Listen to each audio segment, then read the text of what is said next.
shift by the U.S. where they spent what felt like 10 minutes Exactly. You're straight in right. our own zone. Couldn't get the puck I out. said that about, I don't know, 15 seconds before they scored, they're going to score here because it just It felt felt like inevitable. it. It felt like it. And Yep. it felt like that for the rest of the game. After that shift, whenever the puck crossed our blue line, it's like all 5 of our players forgot how to play hockey.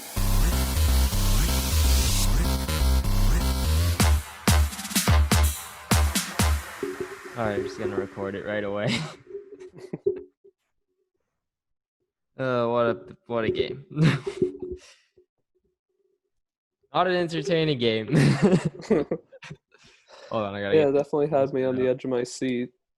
I wouldn't say out of excitement though, more so anger, but Well, I don't know. Like, there wasn't even a time for me to get that angry. I was just well, it was just like like all bad. depressed. Yeah, exactly. Like, I mean, there was a couple real frustrating moments. Like, I mean, I say that, but I can't name one right now. But just, yeah, the right from the start, they just looked a step slower, and oh yeah. the U.S. was getting in behind them on the forecheck every time. And once you start letting a team do that, you're never going to win a game. Yeah, I think, for me, maybe the most frustrating thing was the Bowen Byram post on the penalty kill. If that goes in, changes the game for sure. And Mm-hmm. then that Connor McMichael breakaway in the third period, he's on his backhand, and then he decides like last second to go to the forehand, and he just like you And then got to doesn't use your even get a shot backhand. on goal. Exactly. Got to use Uh, your backhand sometimes. I thought top right was open over the glove, but what can you do? if there's the 2 most disappointing players for Canada this year, I think have to be McMichael and Byfield. The most disappointing, you said? Yeah. Yeah. I think both of them came in with so much hype. I think maybe even more so than Cousins. Maybe not McMichael, but I think Byfield probably had a bit more hype than Cousins coming in. And I don't know, even though they both put up more than a point a game, it's because we played Switzerland and Germany.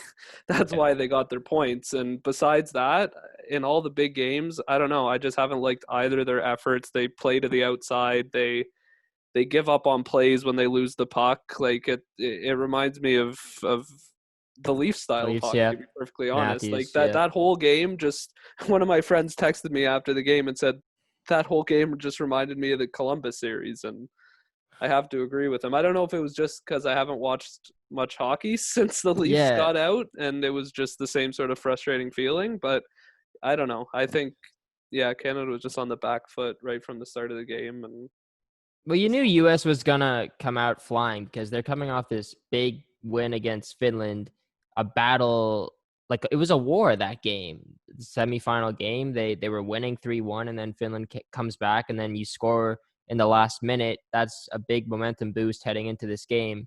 And I mean, like Trevor Zegras said it before, Caulfield said it before, like they didn't think Canada had actually played a hard team this tournament. And I mean, he was right, especially at 5-on-5. The U.S. was definitely the toughest opponent that Canada's ever played. They were, or played this year. They were winning every puck battle. And Ray Ferraro said that, they, I think they were out shooting Canada for the first 2 periods of the game. I don't know if we ended up catching up in the end. I would hope we did at least because we're trying to come back in the game. But yeah, even like on the power play, we couldn't generate anything. Like the one bright spot, I guess, was that penalty kill. But that's really it. Like, well, and at the start of the second there, that power play that we had, well, I think it was about what 15 minutes or 5 minutes into the period, we had mhm. that power play and we got a couple good chances. So after that, we had a bit of momentum. Yeah, it was a better Um, period, but yeah, yeah, we had a bit of momentum for a bit, but then it just we didn't capitalize on it, and then it just went away, and the U.S. came on the front foot again. So yeah, I don't know. It was just like you said, just such a sad game. Like we got nothing going.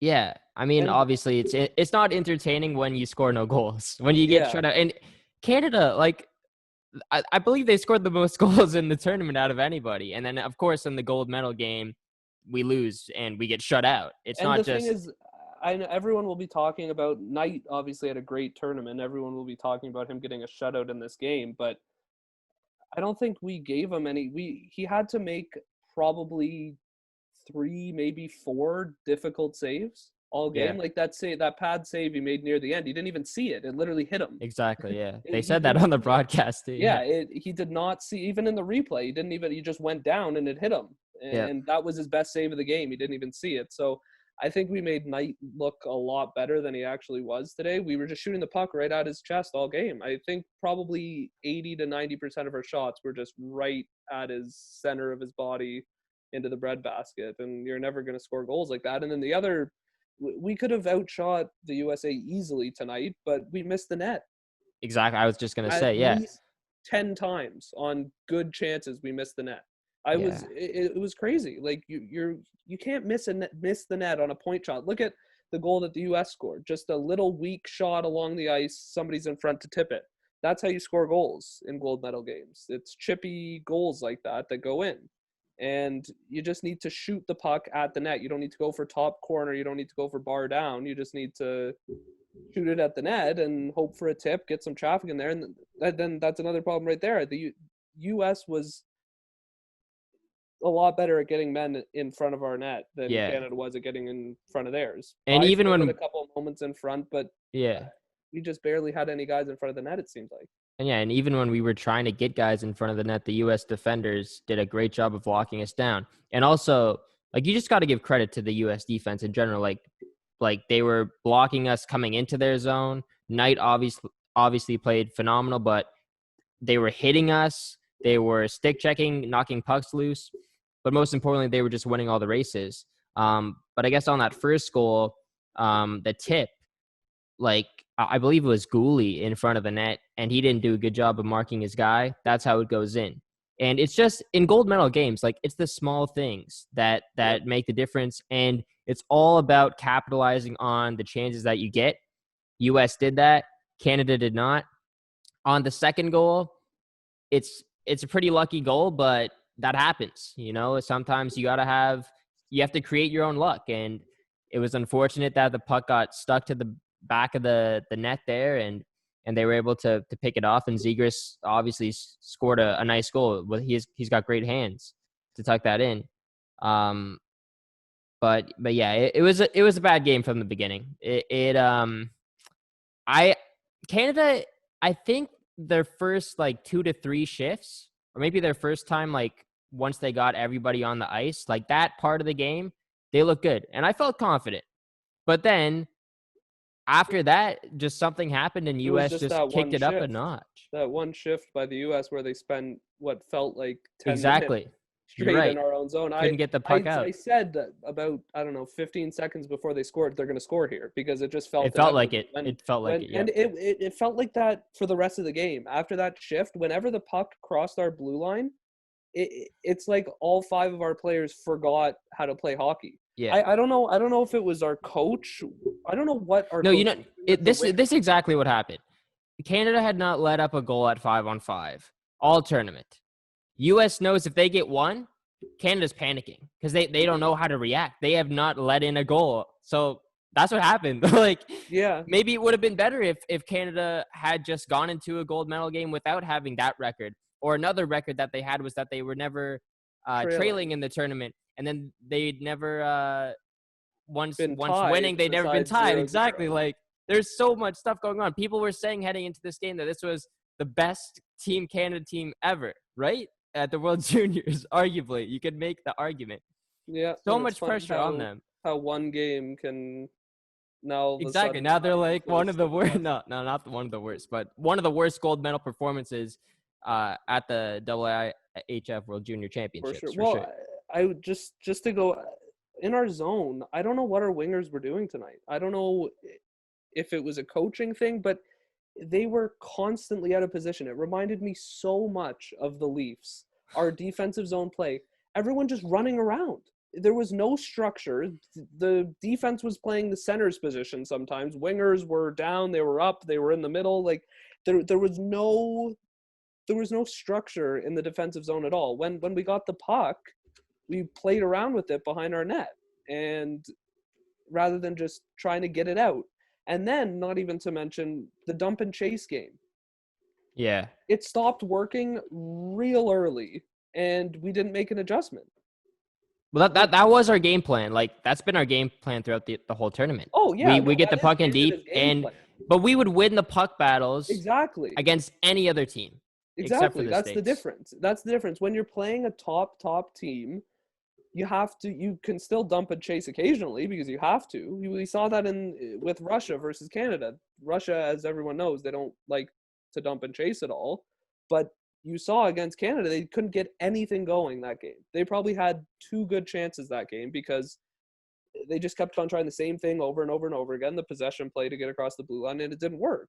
And Canada just kept on trying the dump and chase game. But when you're slower than everybody on the other team, you're never going to get that puck, and it's never going to work out for you. So you have to make an adjustment in the game. And I thought I liked Cousins coming out for the interview between the periods, and he said, we're going to we got to turn it around. We know what we're doing wrong. I went, okay, good. They know what they're doing. And then they come out and give up a goal a minute in. Like you said, it was a fairly lucky goal, but still they give up a goal a minute into the period, and then it's just all the momentum they might have had coming out of the tunnel. We're making a lot of we're making a lot of comparisons to the Leafs here, and I'm going to say that second goal reminded me a lot of the boards at TD Garden in like a Game 7 when the Leafs were there. I remember David Backes, Sean Corrali, they would always score those goals off the back of the boards. Like, I was just like, oh no, am I actually watching this Leafs game right now? Like, it was bad. Another thing reminded me of the Leafs, Bowen Byram's play. He's been great all tournament. Yeah, he's been great. In the third period there, he looked exactly like Tyson Barrie to me. Tyson Barrie? I was getting flashbacks. He was twirling around in the defensive zone, pulling it back, kicking it. Like, he just looked completely out of it that period. Yeah, he didn't have a good game. And he fell over, I think, one time too, making a pass, and then he ended up passing it back to Levi. He did not look at all good that third period, which is unfortunate for him because he did have a good tournament overall, but it looks like the Avs have their new Tyson Barrie. I don't know. I still like Bowen Byram. I'm not going to pick on him after that one game. I think Tyson Barrie is still a decent NHL defenseman offensively, obviously not defensively, but I don't know. I think Byram's a lot better. Well, I don't know about right now. I don't really want to compare NHL Tyson Barrie to Byram, but I do think Byram has been good defensively as well as offensively in this tournament. And he was good last year as well in the juniors. But yeah, just an unfortunate game. You like Cousins. What about tonight, though? Do you think Cousins played well? Because he didn't get many chances, to be honest. No, that's the thing. My dad and I and my mom watching the game, we just kept on saying we barely heard Cousins' name tonight. And I don't think Gord Miller said workhorse from Whitehorse at all today. Exactly. Right? He didn't. I didn't hear that. No, it's every other game he was all over the place. You heard his name a bunch. He was getting the goals, getting the points, and then tonight there was a couple moments where you noticed him when the thing about him, at least there wasn't any moments with him where he stuck out as, wow, that was an awful play. Whereas a lot of guys on Team Canada tonight, that can't be said. There was a lot of guys that made several terrible plays, but Cousins at least didn't have a glaring moment that I can remember that was a bad play. And I think that speaks to what he's done. Like he's worked really, really hard this tournament, like not just on the offensive zone, but just making those little plays defensively, back checking, just doing all the little things that I really like. That is what set him apart from McMichael and Byfield. I think McMichael and Byfield have just as much skill as Cousins does, but I see them out there and I don't see the same level of grit and hard work and determination as I do with Cousins. I think, well, the thing with Byfield, he just wasn't good. He wasn't good at, he's not necessarily the best skater in the world too, Quinton Byfield. I think they're definitely different players. Cousins is more of that workhorse, power forward, can get it on the forecheck. Byfield is more lazy, I guess, in some way. But I think he can turn into a guy who's a legitimate power forward in the league. I've seen a lot of comparisons to Evgeny Malkin, and we did see that in this tournament. He's a big body. He can use his body at times. He was finishing checks tonight, at least. A couple. But I mean, I saw him a few times throwing it around. But when you're that big at this age, I would hope you're going to be able to throw your weight around once in a while. Like I said, he has all the skill. Obviously, second overall pick, he's an incredibly skilled player, and he has all the natural ability. But to me, there's a difference between just working hard, determination, and having the skill. Like I see, I mean, to draw a comparison in the NHL, McDavid versus Matthews. I don't think just on natural skill, there's that much of a gap between the two. I think obviously in skating, McDavid has the huge edge. Yeah. But besides that, in natural ability, there's not that big of a gap between them. The thing that separates them is McDavid, when he's out on the ice, he's working 110% all of the time. Him, Crosby, Ovechkin, all the top guys are like that. I don't think Matthews does that. I think we're getting. He's not there yet. He's not there yet. Yeah, we're definitely going more towards the Leafs side here. But that's the difference to me between Cousins and Byfield, is just that level of commitment, that level of drive, that level of determination, and that the performance spoke for itself. You can see it in just points alone. I mean, we're talking about how bad Byfield and McMichael did. They both averaged a point a game. Yeah, they were great. Yeah, on the score sheet. But yeah, I didn't like the performance. McMichael, especially in games past, I think he was just getting a bit unlucky. He hit 3 posts in that Slovakia game, I think. Yeah.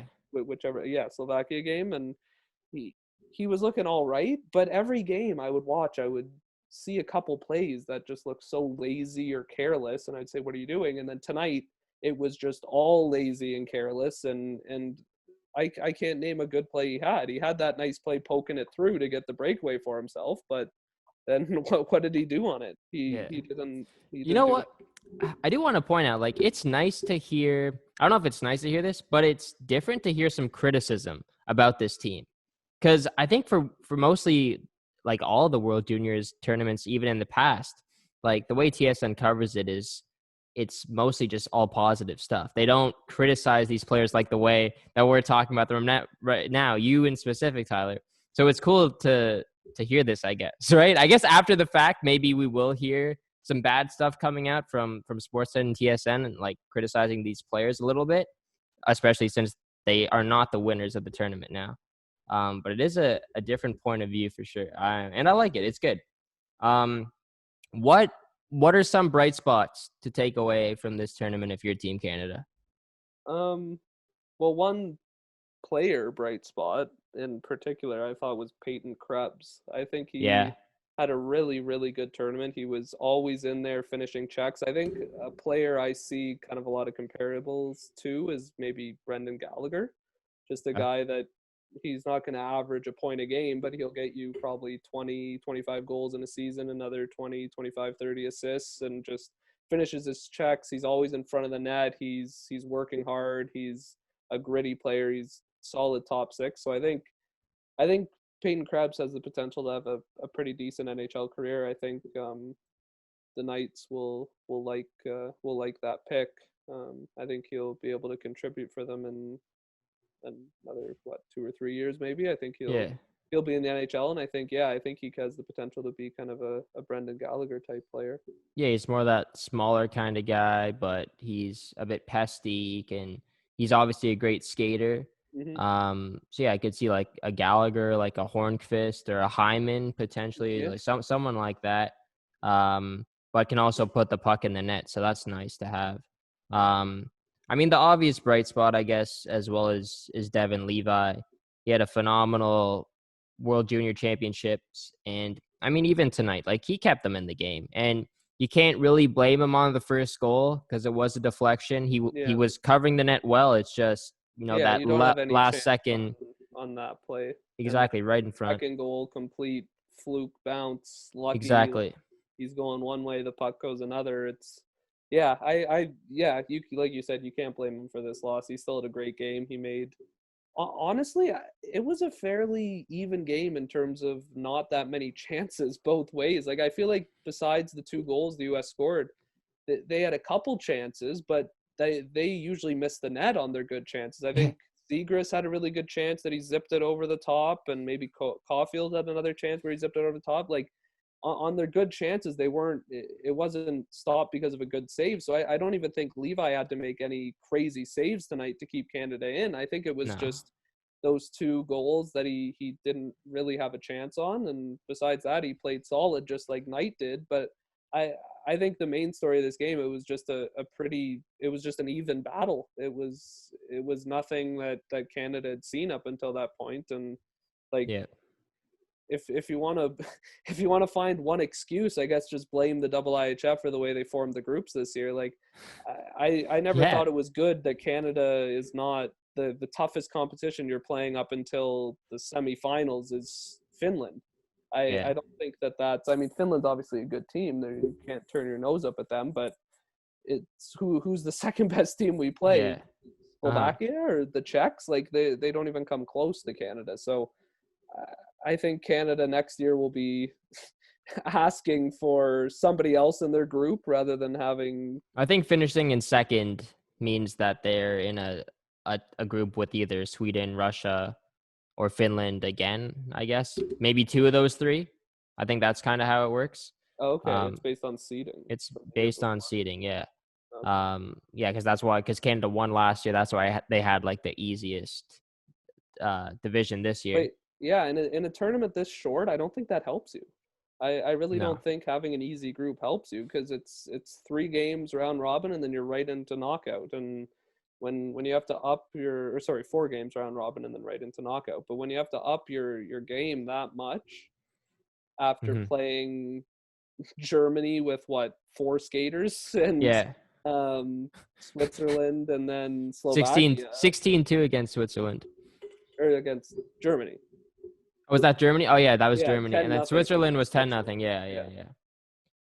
Yeah, I thought Germany was okay, to be honest. They looked good in the quarterfinal match that they almost beat. Was it Russia that they almost beat? I think it was Russia. It was 2-1. They lost to them. Yeah, well, once Stützle came back, they looked great, and they had their other player, Petreka, I think is his name. He's a second round pick of I forget what team. Stützle was named I think best forward of the tournament. Trevor Zegras was just named MVP. Most won the points. Title as well. Yeah. So yeah, that makes sense. I guess Knight will probably win goalie of the tournament. I could see Levi winning that still, but yeah, Knight would make sense too. Yeah, I think it obviously comes down to one of the 2 of them. It would be nice to have Levi, because that is a great story, just coming into camp as a nobody, one of the last 10 picks of 7th round pick. Yeah, exactly. Yeah.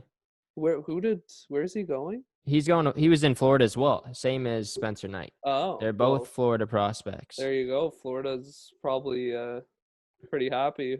If Bob doesn't turn it around this year, then maybe he'll be making $10.5 million in the AHL or as a backup.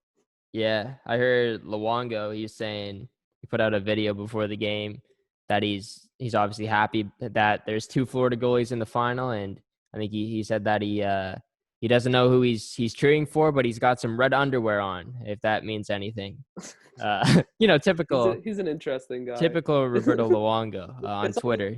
Have 1 or 2 personalities around the NHL. There aren't too many, so it's nice to have. Exactly. Yeah, he's not that popular, but TSN did a good job. TSN always does a good job promoting his stuff. He's just a low key good guy to follow on Twitter as well. I think it's Strombone is his Twitter handle. So yeah, follow that. I don't really know where else to go from here. We just jumped right into this, by the way. We just pressed record. But disappointing loss. As the U.S. was getting their medals. Yeah, the U.S. are still they're still singing the national anthem actually for the States. There you go. So yeah, it's disappointing. You see some disappointed faces on Canada, obviously, and Bowen Byram, I think he was in tears. Cousins was trying to cheer him up a little bit. Like this is a tough moment, especially for this year's Team Canada team, because they were together for so long and all the COVID stuff they had to do and quarantine and the cases that they had a breakout earlier on and they had to self-quarantine. And obviously Kirby Doc got injured. So they were out without him for the rest of the tournament. And that would have changed things, I guess. You know, he's an NHL player. He would have impacted the game. And the captain. I mean, they named him the captain for a reason. So would have been a great leader. Yeah, I think they had to go through a lot of adversity, a lot more than normal. Just even a lot more than what people are saying too. Because heading into this game, that was even one of my big concerns. We had not gone through any adversity at all this tournament. It'd be an easy coast to the final. But if you look at US, they had to go through a tougher division, obviously, and then that game last night against Finland. Mm-hmm. Canada's just had it easy, but off the ice, they've gone through so much. Yeah, they've gone through a lot. Just to get to the tournament, like they said near the end of the game, the Team Canada's been together for 51 days. Yeah. 51 days just without your family, just with a team of 20, 23 guys. I think you form a lot of strong bonds over that time, so I could imagine it's tough to take the loss as a team, but I think a lot of those guys will come away from it with long-lasting friendships. Like I can't imagine 2 months with a bunch of guys your own age away from your parents, just in a hotel with nothing to do. Like they must have had. They would have had some fun there. Yeah, off the ice. But I did want to touch on the U.S. how this could honestly just have been their year. Like you look at the 2019 draft. I looked at it before the game started. The U.S. has had 6 top 15 picks in the 2019 draft. Canada only had 2 plus Kirby Dack, but Canada had Cousins and Byram from that draft. But you look at Team USA, they had Zegras, Turcotte, to the Kings. They had Caulfield, Cam York, Philadelphia, Knight to Florida, right? Caulfield to the Canadiens, and then Boldy to I think Minnesota. So that's right there. That's what 3 forwards, 2 defensemen, and a goalie. Like that's the core of your team right there. And those are the guys that played the most on US too. Like exactly, they were basically only playing their top 2 lines, and then their defense it's pretty elite. York, I think Sanderson. Their defense looked really good. I think besides York out there, it was a lot more defensive. It's a lot. They look a lot more defensive defensemen. They're all big guys. I mean, Canada had their own big guys, but I think Canada in this tournament is always known for more of their offensive defensemen. Sure. But the U.S., besides York, they're just solid back there, and I think their defense, like you said earlier, had a really good game because they're just big, solid. They know how to muscle guys out of the front of the net. They know how to get the puck in the corner. They know how to get it out. They can lay the body out a little bit. So I think this was just one of the better teams that the U.S. has been able to bring to the tournament. I at the end of the game, they were talking about how the U.S. was concerned with this group, but I don't see how you could be. 6 picks in the top 15 of the draft. I don't know. I think it's just the depth, maybe.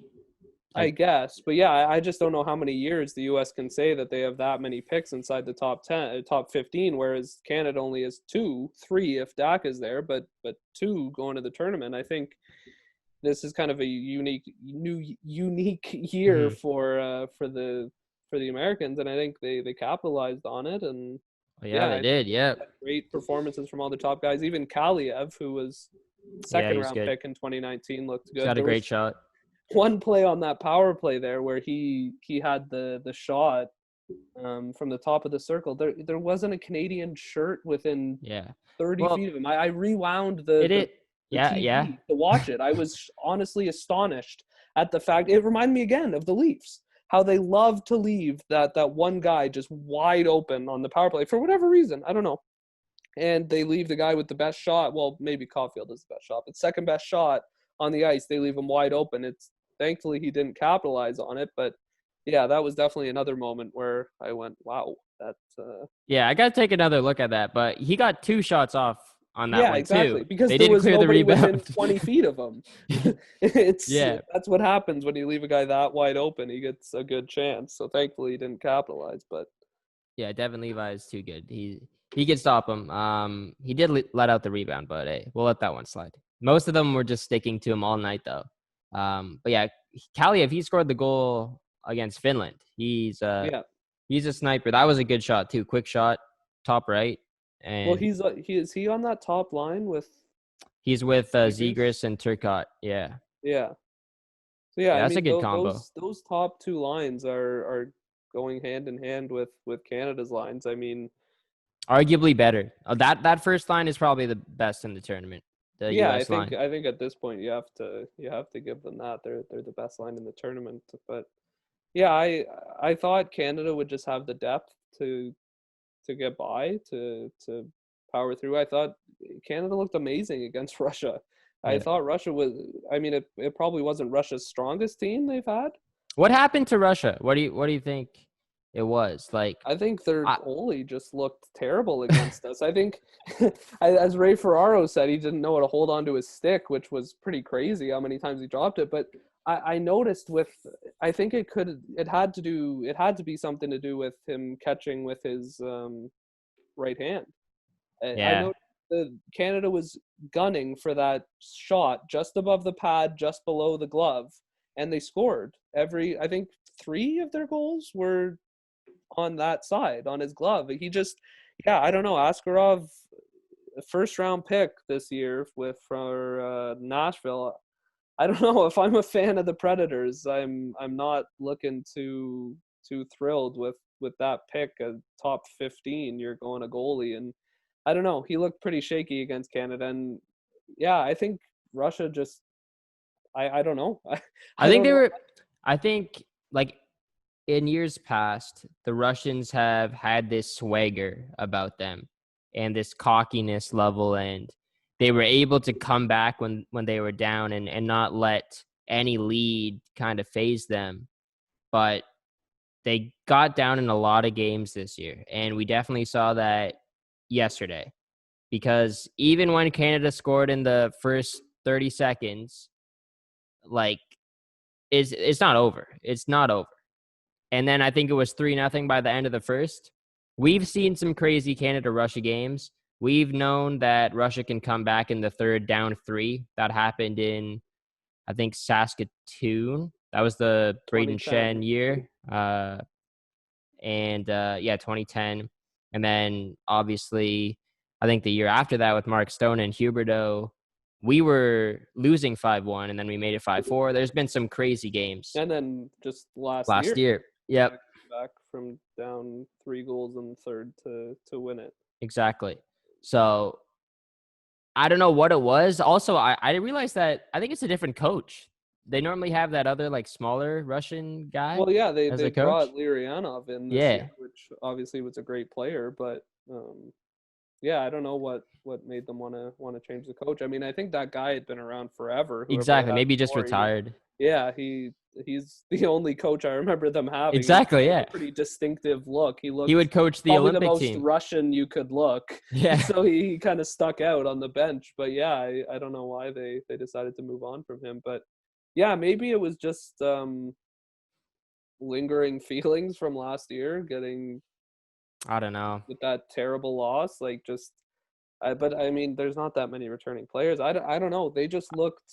Their team just wasn't good, I Yeah, guess. I Like, guess it just could be it just wasn't their year. Like I think every year in this tournament, it's just one of the big teams um just looks a little bit worse than normal. It's just that's the way it goes, I think, with certain birth years. I guess 2001 was not a good year for Russian hockey, and who knows, next year they might come back and look even better than the US, but yeah, this year I don't know, but same didn't with they beat the US in the first game? Yeah, convincingly too. Yeah, so it was just very weird. I wasn't expecting to have such an easy game No, definitely against not. Russia, but after the first 10 minutes, I went, I don't see how we're going to lose this. It wasn't even like Russia was right there. They just needed a bounce to go their way. Like they just looked flat out of it, and just like we looked tonight, just flat. Like what for whatever reason, You just got to give credit to US though. Like, they played you do. phenomenal. You Like have to give we credit. tried, I guess, But I but don't. we We weren't did not ready. put We our weren't best ready. effort. We weren't ready. Yeah, I think it's that simple. We weren't ready. We didn't put. We could have given more. There were so Did many we times. underestimate them? I guess I think I we think it's underestimated them. more just the competition level. To be honest, I don't think we underestimated them. It was just we didn't expect. We were just caught off guard at how good they were compared to everybody else, all the other teams that we had played. I think that's what it was. I don't think they. I think they recognized that the U.S. was a great team, is a great team, but um, yeah, I think it's honestly just we Hard work beats talent. I think that's what all it exactly. Well, is. it's interesting to see when it seems like when you're the team that's always getting beat to those pucks in the corners or to get the puck out of the zone, the bounces don't go your way. Uh-huh. For whatever reason, there were so many times this game where the puck skipped over a stick or a guy overskated it or a guy fell over. Like when you're not the harder working team, the luck doesn't go your way. Whether that's the hockey gods It's that the hockey decide gods. Yep. that, or whether it's just, I think hard work brings about good luck, and I think it's quite evident when you see just when a team is not working as hard as the other team, the bounces don't go for them. Yeah. And if you want to chalk it up to just complete luck, if you want to chalk it up to the gods, if you want to chalk it up to whatever, it's just something that happens, and we saw that tonight. Yeah. I think also just the US really embraced the fact that they were the underdog, and they felt not too much pressure, obviously. They knew what we were talking about up here and the excitement that we had about this team and comparing them to like that 2005 team with Crosby on it. Um, and yeah, they just went in like I guess as the true underdogs, and they were like, really, you're gonna underestimate us like this? Like, you should be talking about our top guys. Like, we have the Zegras guy who's insane. He's tied for the tournament lead in points. And yeah, I don't think Canada underestimated them as well, but it just came down to who wanted it more. And US really just didn't want Canada to win. And unfortunately for Canada, I think it's now the fourth year in a row where they've lost, or not year in a row, but the fourth time in a row that they've lost to US in the gold Yeah, medal I game. had no idea about that. I was surprised to hear that, but yeah, we're 1 for 5 in In gold gold medal medal, we games just won the first one. against the U.S. Yeah. I wasn't in town for the shootout one where Troy Terry got it. I was in Cuba at the time. That was actually a stressful time for me because I left for vacation, I think, the day before the tournament. No, not the day before. I Maybe the think I day remember that. after. What year was this? This was 2017. It was like 2 days Okay. after the tournament started or something like Yeah, I that. remember this. Yeah, I remember you being away for that. Yeah, and I didn't have Wi-Fi. I couldn't see That might have been anything. Troy Terry. Troy Terry? Troy Terry, yeah. Oh, I'm thinking of another Terry. He's the He's on and Anaheim, right? yeah, Anaheim. Yeah, Anaheim. I'm thinking of it. Who's the other Terry? I think he was on San Jose, maybe? No. Oh, Terry. There's another Terry. There Oh, is another Terry, yeah, you're right. maybe Carolina? I swear he's an NHL 15. Toulouse. He's an NHL 15 on Carolina. He's like a fourth line player. Like Gotta look this up. Chris Terry, maybe? Chris Tierney. No, Chris there's Drury. Chris actually Drury. no. There's a Terry for sure. Terry. He played for the Carolina Hurricanes. I know it. Okay, Carolina In Hurricanes. Chris 2014, Terry. 2015. Chris Yeah, Chris Terry. Terry. Yeah, you're right. Drafted in the 2007 NHL draft. What's he doing And these days? Is he he's still playing? 31 years old.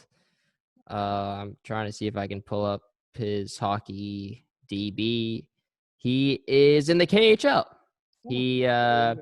He did play with Carolina from the 2012 season to the 2016 season. Yeah. And then he went to the AHL. He was with the Jets organization. And then he actually played 14 games with the Canadiens in 2016-17. Then went back to the AHL for 3 years, and now he's in the K. And he's got 2 goals in 3 games. Good for you, Chris. Yeah. Chris Terry. This guy.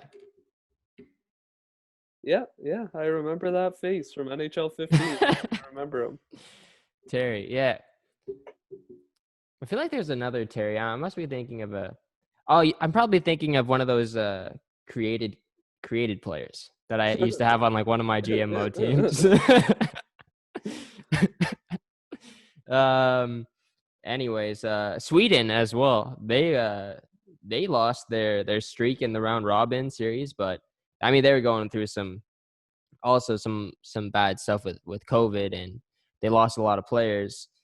So it's unfortunate for them, and also they had the death division with Russia and US.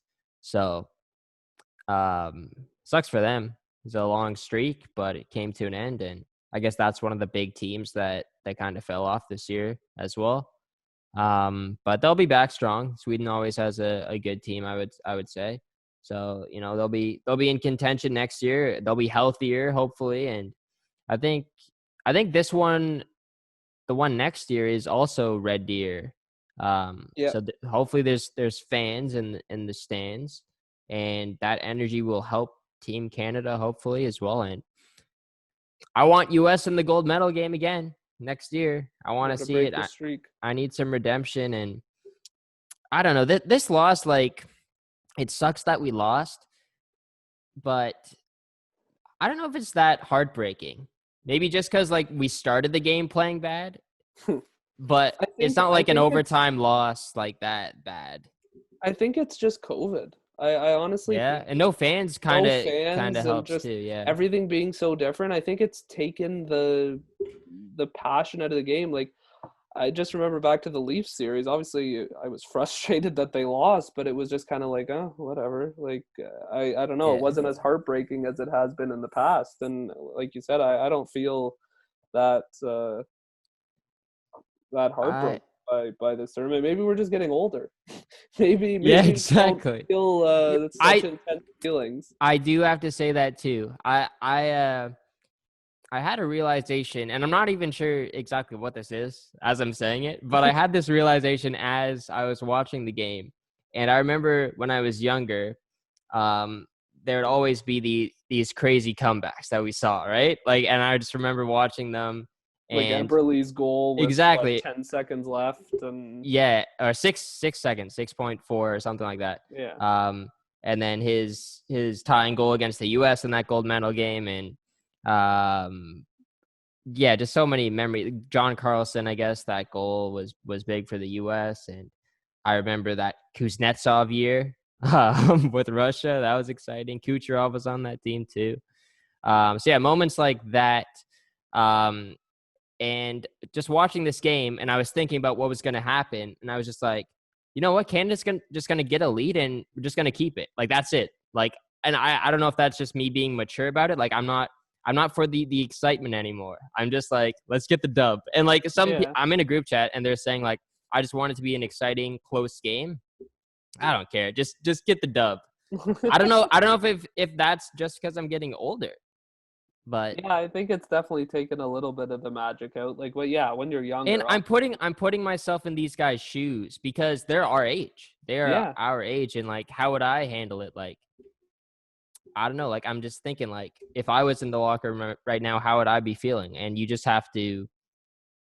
I don't know. I don't know what they're going through, but you just have to. I was more calm watching this game, I would say. I wasn't up on my seat until about the 5-minute mark left in the third period. I was just chill. I was chill throughout the whole game. But when I was younger, for sure, I would have, and I had no superstitions this year. No superstitions at all. Wow. Yeah, that's a big for big thing. you. That's a big thing too. I would always have a superstition when I was younger. Depends on where I sit, where I stand. The only change I did make, I was wearing a white hoodie to start the day. Changed it to red like 10 minutes before game time. I was like, Shouldn't have done that. I'm just gonna put red. Well, the white would have been for US, and I was like, it's my fault, isn't it? I would have worn my my Team Canada shirt, but If I they got it won. about what year was the tournament in Buffalo? That would have been Oh, that was recently. That was 2018. no, the one before that. It Oh, was in Buffalo, like probably 2014, maybe something like okay. that. I got that shirt because my parents got me tickets to watch. Was it? I think it was a quarterfinal game, Canada Switzerland, and they got me that shirt and the ticket. So I was gonna put it on for the video here for our We just call, started too fast. but no, it turned. I tried to put it on over my head, and it got to about here, and then it just kind of Oh, stopped. oh man. So yeah, it's kind of clear to see that this is a little bit too small. You got to come to Hockey Oh, Life, and we'll get you a new oh one. yeah, you'll get me set up. I got to get a I'll have to custom keep one. it. I'll have to keep it. It's not like a jersey. It's just kind of like a long sleeve T-shirt type Oh, thing. okay. I see. But I'll save it for my niece when she's Yeah, old enough that's a for it good to fit present. her. Good memento. Yeah. Yeah. Was she watching the game at back in Uh, Burlington? no, too late for her. But she watched some of the earlier games for sure. The round robin games she was watching. And Nice. yeah, Cool. but tonight a bit too late for her. I don't think she got to stay up for it. True. Fair enough. Yeah, I think the only Canada jersey I have is a Sidney Crosby one, the 2010 Olympics Oh one yeah. with him with the A. But I want to Who was get a the C custom that one. year? Oh, Niedermeyer, right? No, I don't think. Oh, yeah. I think so. I think it was Niedermeyer. Yeah. He was a great defenseman. I Let me think just look that up. I I think guess we it is, but just we caught him at the tail end of his career, but the fact that he was captaining Canada at the age of like what 37, 37, 38. Yeah. I think Yeah, it was he was a Niedermeyer. really great player. I think it was Crosby and Taves. I know. Sorry. Was Crosby assistant that year? I feel like Aginla probably would have been an assistant. I have a Crosby jersey with an A on it. Maybe it was maybe it was 2014 Olympics, but I feel like I got it in 2010. Or maybe he was wearing an A and I just completely forget that golden goal right now. I don't know if he has an A on it when he's celebrating. It's bugging me. I gotta look it up. What That else? also is not. It's not 2010. 2010 Vancouver Olympics. 2014. But then why did we have? When was the last Winter Olympics? 2018, I think. Did we have one in 2018? Yeah. Crosby does Was not that have in an South A at the Korea? golden goal. 2018 Winter Olympic Games. That was in Pyeongchang. Yeah, Right. And okay. then Okay. Russia That does was not feel like 2 years ago. That feels like it was like last year. Does not feel 2 years ago because that's the year that Canadians didn't go. Or yeah. not Canadians, NHL players didn't go. And then Russia was 2014 then. Yeah. Russia was 2014. We won gold again against Sweden. Yeah, Crosby didn't have an A in that one, but I'm going to have to check my jersey after this. Yeah, I mean, World Juniors is always a great tournament, especially in Canada. And you would like to see the U.S. and other countries get more involved into it. I don't know if it's ever going to come to that. Russia, their gold medal game with Canada last year got like 36 million viewers in Russia, which is a pretty crazy number. So I think Russia cares about it a lot. I think Finland cares about it a lot. The I Europeans, think Sweden has a little bit of care, but I think I don't know. It just seems to me like having 10 teams seems a little much, just with how much of a drop off there is, even from like the 7th, 8th team to the 9th, 10th team. Like Czech Republic and Slovakia can at least put a game out there and keep it with keeping it within a double-digit deficit. Yeah. But I don't know. It's always those 9th, 10th teams really just come out there and they make you feel a little bit bad. Like, it's just kind of, what's the point of them being there? I mean, I'm sure they're happy to be there, and I'm sure it does great for their program, but I don't know. It seems like they could do well to chop it to 8 teams. I don't know. Just a thought. It just seems like every year I don't know. You'd like to see more countries get involved in it, I guess, and maybe they want the World Juniors to reach a larger audience and give more guys opportunity to play, even though it's not the best competition. Like, honestly, some of that relegation stuff, and there was no relegation this year, but that can get exciting. Oh yeah, I'm sure for the countries in it, it's very exciting. Like, I Yeah. don't think people realize hockey is played like across the world. Like, there's hockey in Asia, there's hockey in, I'm not sure, I doubt there's hockey in Africa or South Mm, America, but like Asia, like even European countries you don't think play hockey, like they have pretty, like my brother-in-law's brother who was playing professional hockey, he played college. Actually, funny story, the US coach was his coach at Union College and University. oh, wow. Yeah, so he played at Union College, played with Shane Gostisbehere at Union College there, and then went to the ECHL, played there a couple of years, and then went over to Hungary and played there for a year or two. And like, the fans over there seem to love their hockey. Obviously, it's a smaller group of fans, but they're just as passionate over there. So I think it'd be great, like, for however many years down the road it is, one day to have the World Juniors as like a 20-team competition, maybe. Just if hockey can get a reach that far, like, there's some big countries in Europe that it could still catch on in. Like, France has a hockey league. They produce some players in the NHL, like um, Belmar, and who's that famous goalie they had? He was on Chicago. Oh, what's his name? Um, no, It's I like a forget. I weird don't know. short name, but he like, I don't know, just the hockey's played all over the world, and I think if one day they could get to kind of maybe, even maybe 20 is a bit big, but like 16, something like that. 16, 14, 18, something like that, I think that would be great to see, just teams from all corners of the world. Like, that 10th place team, it is interesting every year to see what team is in it, because this year was Austria, which we haven't seen, and I don't know, was this their first year in it, or I haven't, I don't think remember they must them. have been in it last year too, Oh, because I really? think you have to like they must have not gotten relegated last Mm. year. But then Um, it's like, I don't know, you see Denmark in there, you see Norway, you see Kazakhstan, shout out Nick Antropov, and yeah, yeah, I don't know. The World Juniors is just always an interesting thing. It'd just be nicer to see more and more countries get involved every year as hockey grows a bit. It'd be nice to see Kazakhstan was in it countries in it. last year actually.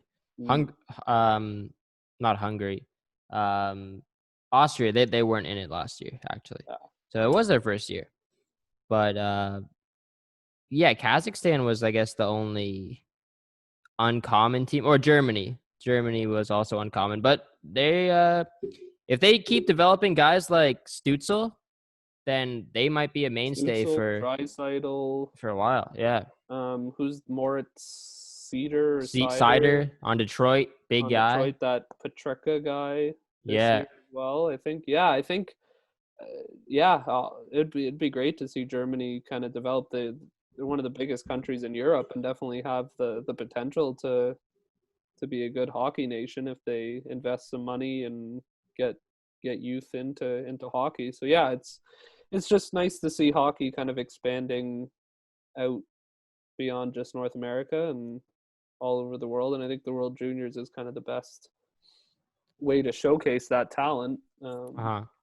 Because I'm sure NHL teams pay attention to the competition. 100%. Like, To those are look their prospects too, to right? look they're either their prospects or they're guys that are coming up for the draft, and this gives them the best exposure that they're ever going to get. They're playing at the top level competition for their age in the world, and I think it does great for scouting for those players from countries that might not be the top of the list to scout in, like Czech Republic, Slovakia.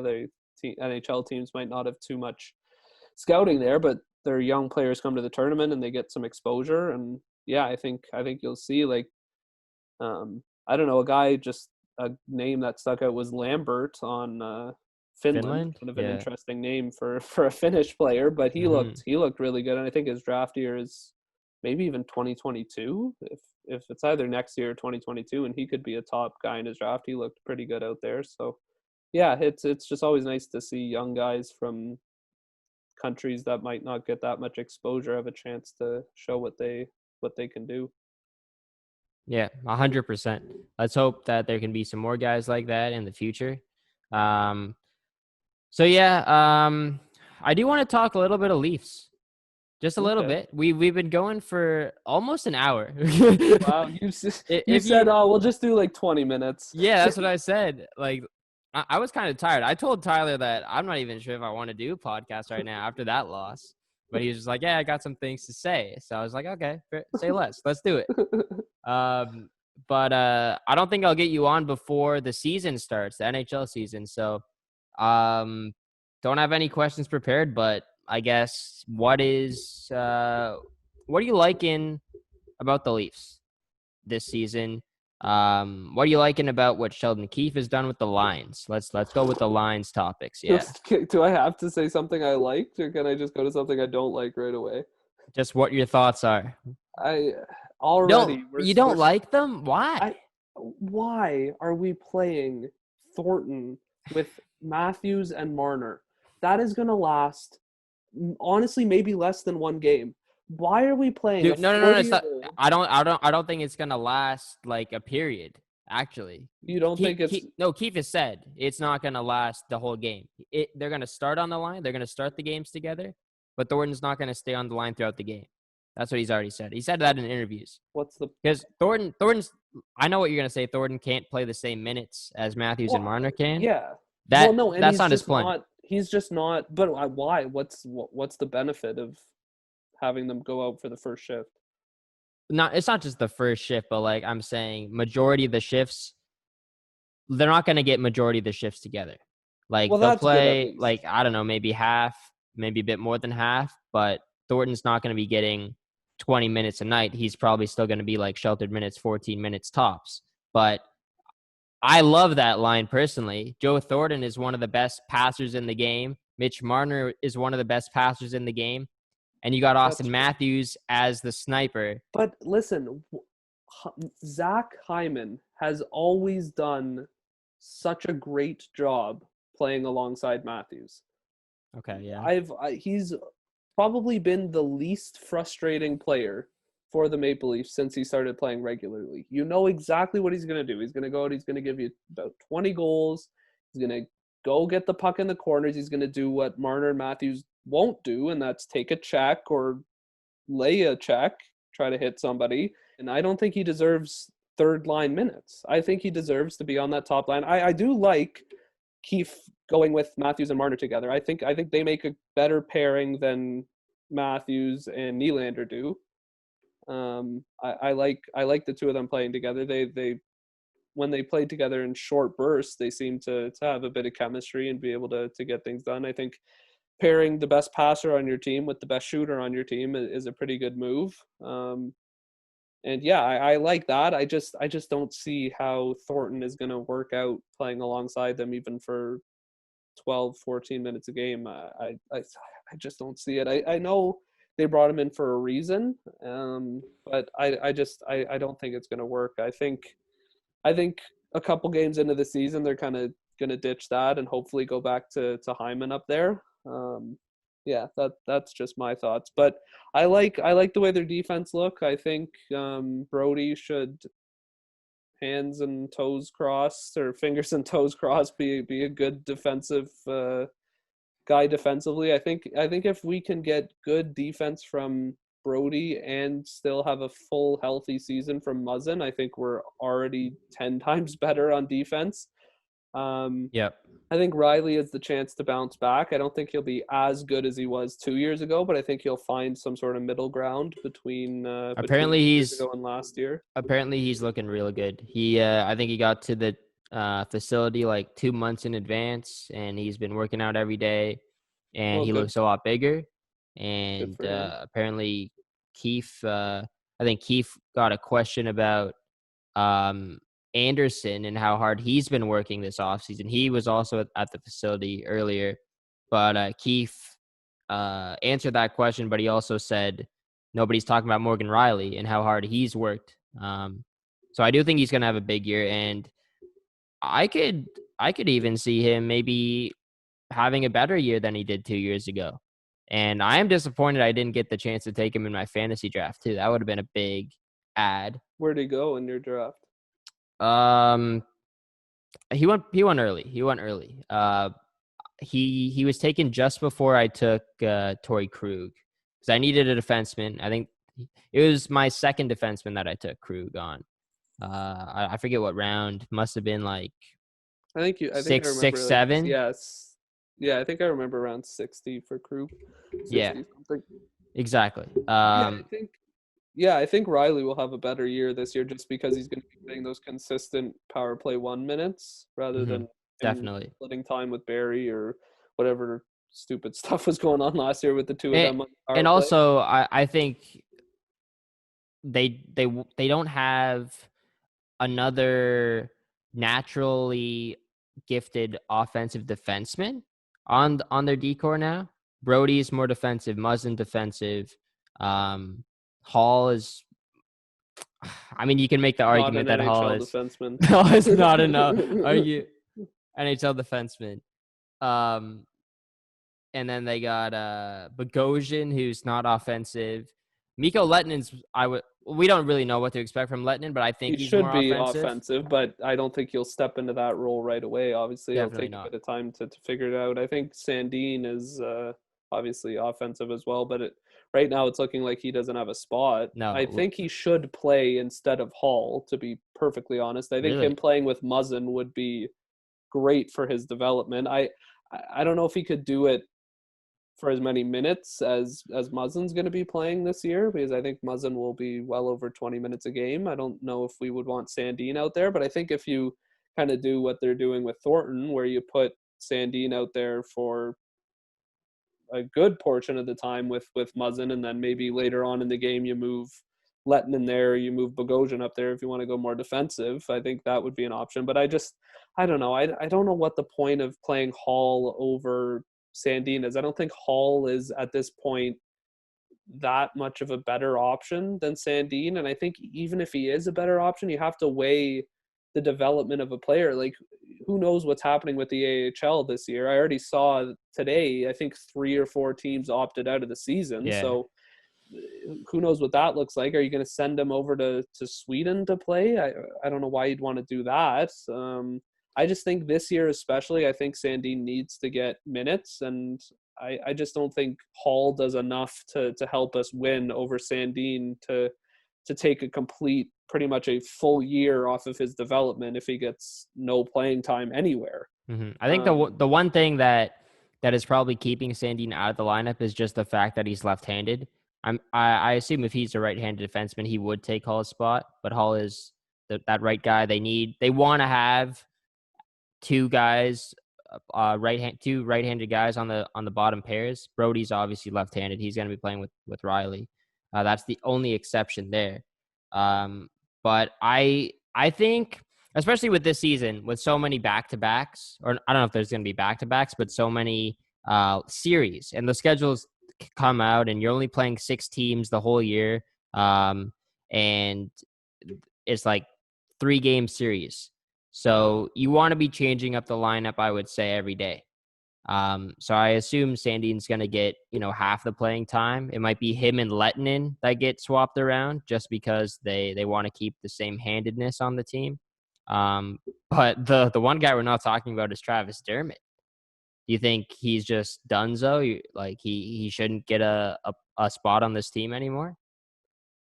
yeah, I mean, I think you look at the top 6 as it sits right now, and then plus Sandin, and then plus maybe even arguably Liljegren might be ahead of him in the pecking order there. I don't know. I think you might even I doubt he has much value at this point, but you might look to trade him, which kind of Yeah. sucks. But I don't know. I don't think he's ever gonna be. He looked like he had top 4 upside a couple years ago, but at this point, I just don't really see it anymore. I think he'll be kind of a bottom pairing guy his whole career. So I just think he doesn't. Again, he doesn't do enough to help us win to warrant getting those minutes. I think this year it'd be good to hang on to him just to have that depth. I think as a a 8th or 9th defenseman, I think that he's great for just to have that insurance, because I think this year especially, like, who knows what's going to happen with COVID. Somebody tests positive, quarantining. Like, you've seen the NBA has been pretty good. They've gone off with just kind of minor problems, but you saw just Durant the other day is out a week because he's quarantining, so you don't know how often that's going to happen in the NHL. So I think this year you need all the depth you can have, and I think holding on to Dermot would be good, even if he doesn't play that many minutes. It's just nice to have that insurance. And I think looking at depth elsewhere, I think I really like what they did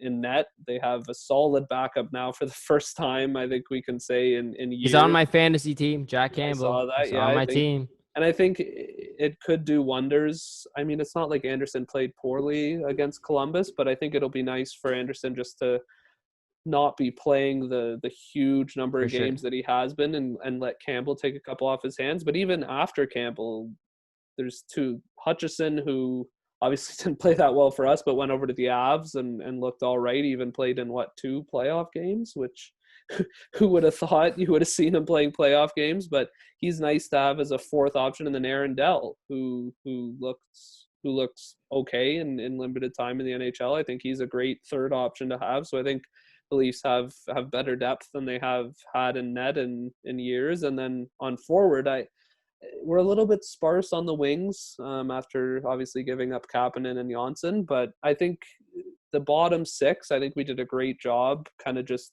bringing in guys on 1-year deals, just as, hey, if you do well, you can get playing time. If not, then it was no risk. Like Jimmy VC, and He's a second line player at DC right now. Listed I second did line. notice that actually. I doubt that that's gonna stick, but Okay, yeah. yeah, but like guys like VC, who else they signed? Augustino Simmons, last year, I think. Simmons they brought in. Barabanov from the Barabanov, who KHL. could be a, who knows what he's gonna do. It's no risk, 1-year deal. If he does great, then. And they have Nick Robertson, who's not in the lineup right now, but he could also fill in a top 6 role if VC doesn't work out.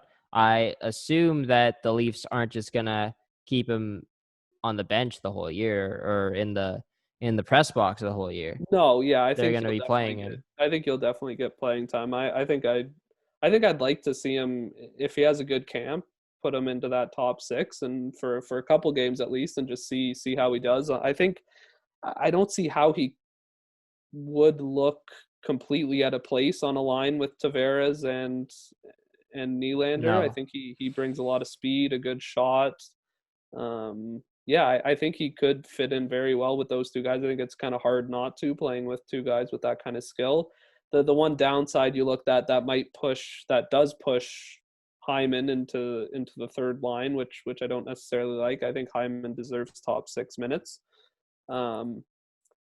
But yeah, I would love to see Robertson kind of start out the year in the top 6 and maybe give him some time on the second power play unit and see how he does. If it doesn't work out, then you can always move him down and try a guy like Mikheyev or Hyman or even Barabanov up there and Yeah. see what that turns out. Joey Anderson is a name that I'm sure will be around the team. He Yeah, brings he's good. some grit and he looked decent in limited time in the NHL with the Devils. So he's another guy to look out for. I just think the Leafs did really well this offseason, picking up a ton of depth, which will help them this year, because there's going to be injuries. There's who knows what's going to happen with COVID and all that crazy stuff. So I think this year is depth in all positions is important. And yeah, I think they've done well to go out and get another guy, Engvall. I think he'll be around the team. He deserves a I think, a spot, at least on the fourth line. I think I don't know. You don't like Engvall? I'm not a big fan of Engvall. And he was okay in the playoffs. In the I think he played 3 of the games or 4 of the games. I'm not a fan. I don't think he brings anything really offensively. And I don't know if he's the best defensively, to be honest, either. Like, yeah, he can kill penalties, but I think they have better options. And I also would like to see Barabanov over him, Robertson over him, Spezza over him. I don't really know if there's a spot. I think he's kind of left out. And he's also making over $1 million. So that's not the best thing to be having a guy who's sitting every night or most of the nights making over $1 million. But he's still young. He can still grow. I know Keefe likes him. So, yeah, he's going to get some playing time, but I'm not the biggest fan of Engvall. But yeah, like you said, their depth is good. They have a really deep forward core, even though they lost Cappy and Andreas Janssen. They made up for it, and they still got a lot of talent. And if Matthews and Marner and Tavares and Nylander continue to score, I'm sure they're going to be fine offensively. And also their Canadian division isn't the toughest. So I think they'll be okay. I saw this would you rather thing on Sportsnet. Sean McKenzie was asking Chris Johnston and Steve Dangle some questions. Just going off the top of my head here, trying to see if I remember them. I remember at least one, and I'll ask you, would you rather, if you're the Leafs this year, would you rather have Austin Matthews win the Rocket or Morgan Riley win the Norris? And I can go first. Yeah, you go I'm gonna first, let me say think about it. I'm gonna say Riley win the Norris because Morgan Riley he's arguably your most important player. If you don't have him, then your defensive core is a lot weaker than it is. And Austin Matthews, you already know he's going to score a lot of goals. He doesn't need to win the Rocket, and that gap between Matthews not winning it and Matthews has the potential to win it or has the potential to be a great goal scorer in the league. He doesn't have to win the Rocket. With Riley, nobody's expecting him to win the Norris. Like, I would expect him to just put up 45 points this year, be a decent defenseman. But if he wins the Norris, that means he would have to have a better season than he did 2 years ago, because I don't think he even got many votes in that year. So he would have to have a season that exceeds that, probably looking at 60, 65 points for Riley, and then a good plus minus, good defensively, obviously. I think there's just a bigger gap between Riley not winning it, and if he was to win it, then Matthews is for the Rocket, if that makes sense. Yeah.